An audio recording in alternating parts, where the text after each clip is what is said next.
بسم اللہ الرحمن الرحیم۔ ہمارے یہاں ایک دستور ہے کہ کوئی بھی اہم کام کرنے جائیں تو اس سے پہلے استخارہ دیکھتے ہیں۔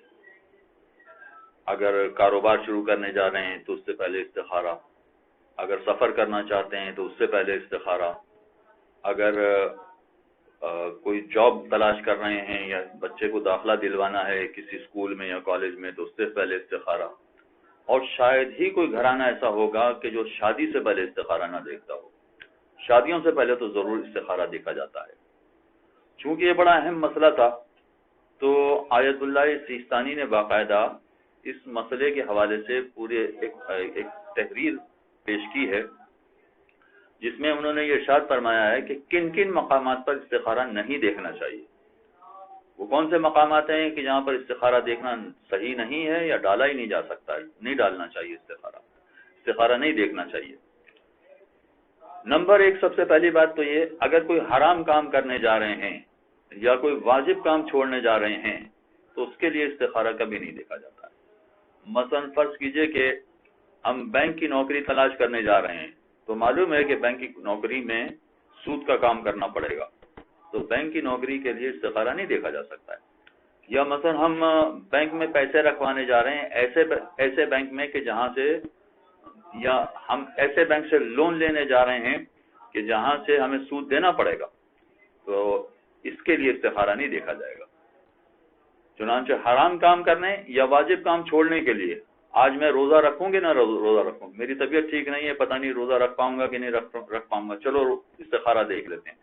تو روزہ رکھوں یا نہ رکھوں اس کے لیے استخارہ دیکھ، استخارہ ٹھیک نہیں ہے اس طرح سے، اس لیے کہ واجب کام کو چھوڑنے کے لیے استخارہ نہیں دیکھا جاتا ہے۔ تو آپ کو روزہ رکھنا ہی ہے، اس کا طریقہ بتایا گیا ہے کہ جو بیمار ہو وہ کس طرح سے اپنا روزہ چھوڑ سکتا ہے۔ اسی طرح سے مستحب کام ہے یا مکروہ کام ہے، اگر مستحب کام ہے تو اس کے لیے بھی استخارہ نہیں دیکھیں گے، مکروہ کام ہے اس کو چھوڑنا ہے اس کے لیے بھی استخارہ نہیں دیکھیں گے۔ چنانچہ ان کاموں کے لیے تو قطعاً استخارہ نہیں دیکھا جائے گا۔ اسی طرح سے اگر فال نکالنے کے لیے استخارہ دیکھ رہے ہیں تو وہ استخارہ بھی ٹھیک نہیں ہے۔ گھر میں چوری ہو گئی ہے، یہ چوری گھر میں کام کرنے والی ماسی نے کی ہے یا ڈرائیور نے کی ہے، استخارہ دیکھو، پتہ چلے گا جس کے نام استخارہ آ گیا اسی کو چور ٹھہرا دو۔ ان کاموں کے لیے استخارہ نہیں ہوتا ہے۔ مستقبل میں کیا ہونے والا ہے اس کے لیے استخارہ نہیں دیکھا جاتا۔ چور پکڑنا ہو یا کوئی منافع حاصل کرنا ہو، میں اس کاروبار میں پیسے لگاؤں تو مجھے منافع ہوگا کہ نہیں ہوگا، یہ والا کاروبار شروع کروں تو مجھے منافع ہوگا کہ نہیں ہوگا، ان کاموں کے لیے استخارہ نہیں ہوتا ہے۔ ہاں، یہ ہو سکتا ہے کہ یہ والا کام میں کروں یا نہ کروں، اس کے لیے استخارہ ہو سکتا ہے، مگر منافع ہوگا کہ نہیں ہوگا اس کے لیے استخارہ نہیں دیکھا جا سکتا ہے۔ چنانچہ فال نکالنے کے لیے بھی استخارہ نہیں دیکھا جا سکتا ہے۔ دو باتیں، نمبر 3، یعنی پہلی بات ہو گئی واجب و حرام، مستحب و مکروہ کے لیے استخارہ نہیں دیکھیں گے، اور دوسری بات یہ کہ فال نکالنے کے لیے استخارہ نہیں دیکھا جا سکتا ہے۔ تیسری بات یہ کہ جو چیز بالکل واضح ہو، آیت اللہ سیستانی نے اس کے لیے بھی منع کیا ہے کہ اس کے لیے بھی استخارہ نہ دیکھا جائے۔ آپ کو پتہ ہی ہے کہ یہ کام بڑا فائدہ مند ہے، بہت اچھا ہے۔ مثلا لڑکی کے لیے رشتہ آیا ہے، آپ کو معلوم ہے کہ یہ بہت اچھا رشتہ ہے، اس سے زیادہ اچھا رشتہ مشکل ہے، نہیں ملے گا۔ چنانچہ آپ جب جانتے ہی ہیں کہ یہ بہت اچھا رشتہ ہے تو استخارہ دیکھنے کی ضرورت نہیں ہے، بغیر استخارے کے آپ اس کام میں پیش رفت کر سکتے ہیں۔ تو جس کام کے بارے میں معلوم ہے کہ اس میں بہت اچھا فائدہ ہے، یا جس کے بارے میں معلوم ہے کہ اس کام میں بڑا نقصان ہے، اگر کوئی ایسا رشتہ ہے کہ جس کے بارے میں معلوم ہے کہ یہاں بیٹی کا رشتہ کرنا ہی نہیں چاہیے، تو وہاں استخارہ دیکھنے کی ضرورت نہیں ہے کہ بیٹی کا رشتہ کریں یا نہ کریں، اس لیے کہ معلوم ہی ہے کہ یہ وہ مقام نہیں ہے کہ جہاں رشتہ کیا جائے۔ تو تیسرا مقام وہاں ہے کہ جہاں بالکل واضح ہو کہ ہمیں فائدہ ہے یا بالکل واضح ہو کہ ہمیں نقصان ہے، تو وہاں استخارہ دیکھنے کی ضرورت نہیں۔ اور چوتھا مقام آیت اللہ سیستانی نے فرمایا کہ بغیر مشورے کے استخارہ کرنا، جہاں کہیں بھی استخارہ کرنے کا موقع ہے اس سے پہلے ضروری ہے کہ لوگوں سے مشورہ کیا جائے، جسے کہا جاتا ہے استشارہ۔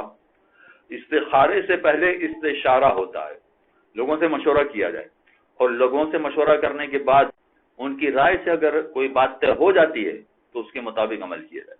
اور خصوصیت سے اگر دیندار افراد، متقی و پرہیزگار افراد سے مشورہ کیا جائے تو بسا اوقات یہ ہوتا ہے کہ خدا ان کی زبان سے کوئی ایسی بات جاری کر دیتا ہے جو ہمارے لیے بہت مفید ہو جاتی ہے۔